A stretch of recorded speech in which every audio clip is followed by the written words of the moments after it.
नमस्कार दोस्तों, मैं शुभम त्यागी स्वागत करता हूं आपका आज के एक इस नए एक्सप्लेनर में।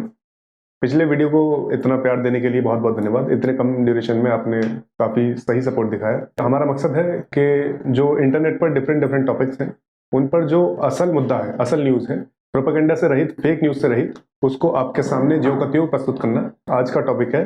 मतलब जैसा हम जानते हैं, रशिया और यूक्रेन के बीच युद्ध को लगभग 2 महीने पूरे होने को आए हैं और इस सब में बहुत ज़्यादा बड़ा जान और माल का नुकसान हुआ है। रशिया ने यूक्रेन पर जो इन्वेजन करा है उससे यूक्रेन को तो नुकसान हुए ही है, उसके साथ साथ दुनिया भर के और भी जो कई देश हैं उन पर भी घूम फिरकर डायरेक्टली और इनडायरेक्टली इफेक्ट पड़े हैं। दर्शक जानते होंगे कि इसकी जो असल वजह है वो ये है कि दुनिया जो है आजकल बहुत ज़्यादा कनेक्ट हो गई है, इंटरकनेक्टेड है। तो एक चीज़ का असर हमको दूसरी चीज़ पर देखने को मिलता है, एक देश में हुई घटना का असर हमको दूसरे देश की घटनाओं पर देखने को ज़रूर से मिलेगा। तो आज का जो वीडियो है वो इस परिप्रेक्ष्य में है कि रशिया और यूक्रेन का युद्ध है, उस सबके जो असर हैं वो हिंदुस्तान पर क्या पड़ रहे हैं और आगे क्या पड़ सकते हैं। इस सब में जो सबसे बड़ा असर हमको देखने को मिला क्रूड ऑयल के सप्लाई पर। क्रूड ऑयल यानी कच्चा तेल, यानी कि जिससे एलपीजी हो या पेट्रोल हो या डीजल हो, जो रोजमर्रा के इस्तेमाल होने वाले हमारे ईंधन है, तो वो जिस चीज से निकलते हैं उसे कच्चा तेल यानी क्रूड ऑयल कहते हैं। सबसे बड़ा असर हमको क्रूड ऑयल पर देखने को ऐसे मिला कि इस युद्ध से पहले रशिया दुनिया भर का तीसरा सबसे बड़ा ऑयल एक्सपोर्टर था और आज की तारीख में जब रशिया और यूक्रेन के बीच में युद्ध चल रहा है तो बहुत सारे देश ऐसे हैं जिन्होंने रशिया पर प्रतिबंध लगा दिया है। अब रशिया से प्रतिबंध लगाने से हुआ ये है कि जो तेल का सबसे बड़े एक्सपोर्टर्स में से एक देश है, उसकी जो सप्लाई है वो कम हो गई है, वो लिमिटेड हो गई है। सप्लाई लिमिटेड होने का मतलब ये है, यहाँ पर एक simple law of supply and demand का जो पूरा खेल है कि यानी कि सप्लाई कम हो गई है, डिमांड उतनी की उतनी है। तो उससे हुआ ये है कि कच्चे तेल के दाम बढ़ गए हैं। सब मान लीजिए कि पहले सप्लाई थी ज्यादा, आज की तारीख में है सप्लाई कम और डिमांड उतनी की उतनी है। तो उससे हुआ ये है कि कच्चे तेल के जो है वो दाम बढ़ गए हैं और कच्चे तेल के दाम बढ़ने का असर हमको दूसरी जो चीजें हैं यानी कि एलपीजी, पेट्रोल, डीजल, इन सब के दामों पर भी देखने को मिलेगा। हिंदुस्तान में जो पेट्रोल, डीजल और एलपीजी के दाम बढ़ गए हैं उस सबके ऊपर हमने एक एक्सप्लेनर इससे पिछला वीडियो ही बनाया है, उसको आप आई बटन में जाकर देख सकते हैं या फिर इस वीडियो खत्म होने के बाद आप चैनल पर जाकर देख सकते हैं। इंडिया, यूक्रेन और रशिया को बहुत सारे प्रोडक्ट्स लाइक फार्मास्यूटिकल्स हो, लाइक टी हो, इलेक्ट्रॉनिक्स हो, ये एक्सपोर्ट करता है। अब युद्ध की वजह से ये हो रहा है, इन सबके एक्सपोर्ट्स पर असर देखने को मिल रहा है। दूसरा, और आगे भी अगर ये युद्ध लंबा चलता है और युद्ध खत्म होने के बाद भी इन सबके एक्सपोर्ट्स पर असर देखने को मिलेगा, यानी कि हिंदुस्तान के एक्सपोर्ट जो है वो युद्ध की वजह से रिलेटिवली कम हो जाएंगे। Moreover, India as a country dependent है रशिया और यूक्रेन पर काफी सारे प्रोडक्ट्स के लिए। For example sunflower oil, palladium, neon gas, weapons, coal etcetera. अब लड़ाई की वजह से इन सारे चीजों की शॉर्टेज बढ़ जाएगी और शॉर्टेज बढ़ने से होता यह है कि जो अवेलेबल प्रोडक्ट्स है, जो लिमिटेड क्वांटिटी में जो अवेलेबल प्रोडक्ट्स है उसके दाम बढ़ जाते हैं और ये हो सकता है एक इन्फ्लेशन जैसी चीज को भी बढ़ावा दे दे। इन्फ्लेशन यानी महंगाई चीज जैसी चीजों को भी बढ़ावा दे दे। अगला जो इम्पोर्टेंट पॉइंट है वो ये है कि हम लोग रशिया पर डिपेंडेंट है हथियारों के मामले में। हिंदुस्तान के हथियार इंपोर्ट का बहुत बड़ा परसेंटेज हम लोग रशिया से इंपोर्ट करते हैं। अब रशिया खुद एक युद्ध में उलझा हुआ है और दर्शक जानते होंगे हम और चाइना भी एक लगभग युद्ध जैसी स्थिति में हम लोग आकर खड़े हुए हैं, जहां पर हो सकता है कि चीज नाजुक स्थिति में चीजें हमको जैसी हम चाहते हैं वैसी देखने को ना मिले। अगर युद्ध ना भी हो तो युद्ध से कुछ कम पर एक बहुत ही तीखे परिणाम हमको देखने को मिले, तो उसमें हमको एक समस्या आ सकती है। क्योंकि जो जब युद्ध होते हैं तो उस समय पर हथियारों की सप्लाई बहुत ज्यादा चाहिए होती है और हथियारों में के मामले में हम रशिया पर काफी ठीक ठाक तरीके से डिपेंडेंट हैं। जब हम रशिया पर डिपेंडेंट, और रशिया जो है वो खुद अपने युद्ध में फंसा हुआ है, तो जब तक हम अपनी हथियारों की डिपेंडेंसी जो है वो या तो किसी दूसरे देश पर या फिर खुद अपने आप को इतना समर्थ नहीं बना लेते, तब तक हमको इस समस्या को झेलना पड़ेगा, जब तक हमको इस समस्या का एक समाधान ढूंढने की तरफ आगे बढ़ना चाहिए। अगला जो इंपॉर्टेंट पॉइंट है वो ग्लोबल पर्सपेक्टिव से भी एक बहुत ज्यादा इंपॉर्टेंट है और वो पॉइंट ये है कि रशिया का पैलेडियम और यूक्रेन की नियोन गैस एक बहुत ही क्रिटिकल रोल प्ले करते हैं ग्लोबल सेमीकंडक्टर चिप की मैन्युफैक्चरिंग में।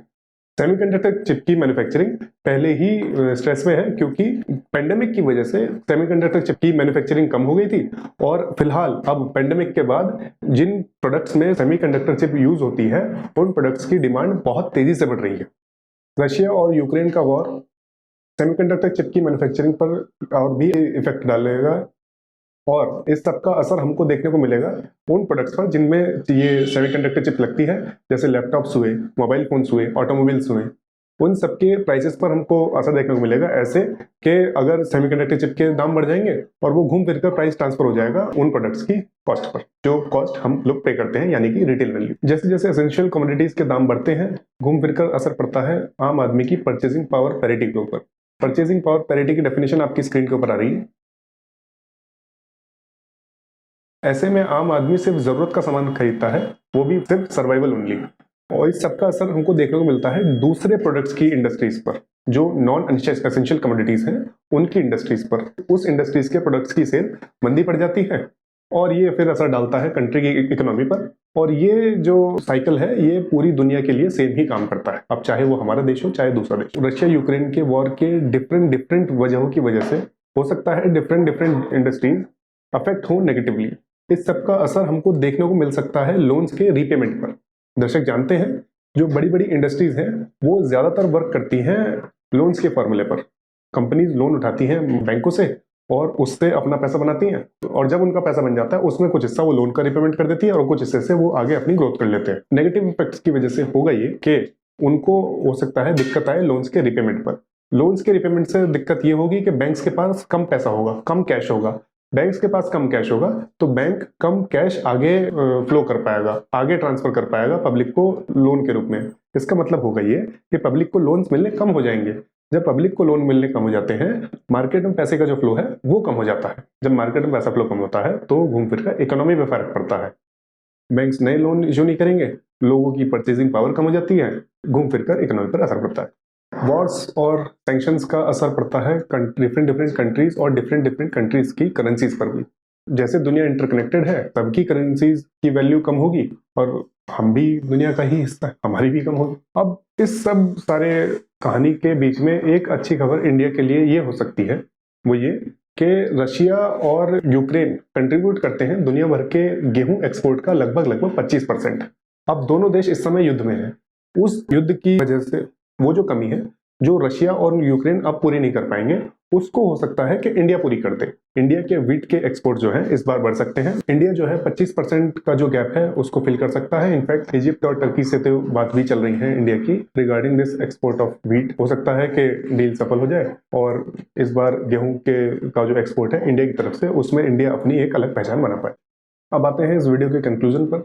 कंक्लूजन ये है कि रशिया और यूक्रेन का युद्ध दुनिया भर में अपने नेगेटिव इफेक्ट्स दिखा रहा है, और हम यानी एज अ कंट्री भी इससे अछूते नहीं रहेंगे। ये एक्सपेक्टेड है कि महंगाई बढ़ेगी और आम आदमी की परचेजिंग पावर पैरिटी घटेगी, यानी कि कम होगी। हो सकता है ऐसे भी असर देखने को मिले जिनको हमने अभी एक्सपेक्ट ना करा हो। तो हमको तो यही चाहिए कि आप भी और हम पर्सनल बेसिस पर भी और एज अ कंट्री भी शांति बनाए रखें और अपने आसपास शांति का माहौल बनाए रखें। कोई फायदा नहीं है लड़ाई झगड़े से। आप देख ही रहे हैं दो देश आपस में लड़ रहे हैं और उसका नुकसान पूरी दुनिया को उठाना पड़ रहा है। हम आपस में भी एज कंट्री के अंदर भी, देश के अंदर भी, अगर हमें ऐसी भावनाएं देखने को मिलती है कि आप अलग हैं हम अलग हैं, हो सकता कुछ चीजों के परिणाम हमको जल्दी मिल जाते हैं और गलत परिणाम हमको आगे जाकर देखने को मिलते हैं, जो कि कभी भी किसी भी सूरत में बेनिफिशियल नहीं है। इस वीडियो को यहीं खत्म करते हैं। इस वीडियो को यहाँ तक देखने के लिए बहुत बहुत धन्यवाद। इस वीडियो को अगर आप फेसबुक पर देख रहे हैं तो हमारे पेज को लाइक कीजिए, यूट्यूब पर देख रहे हैं तो हमारे चैनल को सब्सक्राइब कीजिए, और ध्यान रखिए उन चीज़ों का कि जो कंटेंट आप कंज्यूम कर रहे हैं एक बार उसको क्रॉस चेक कर लीजिए, क्रॉस वेरीफाई कर लीजिए कि क्या वो असल में फैक्ट है या फिर एक प्रोपेगेंडा है या फिर एक और ही जानकारी है जो आपको परोसी जा रही है, जो आप ना चाहते हुए भी कंज्यूम कर रहे हैं और अपने आप को ऐसे ग्रो कर रहे हैं जिसका असर आपके व्यक्तित्व पर भी या फिर आपकी जानकारी पर भी नेगेटिवली पड़ता है। चैनल से रिलेटेड सारे handles, social media handles description में आपको मिल जाएंगे और अबाउट सेक्शन में भी है। आप डिफरेंट प्लेटफॉर्म्स पर हमको सब्सक्राइब कर सकते हैं, हमको सपोर्ट कर सकते हैं। बहुत बहुत धन्यवाद।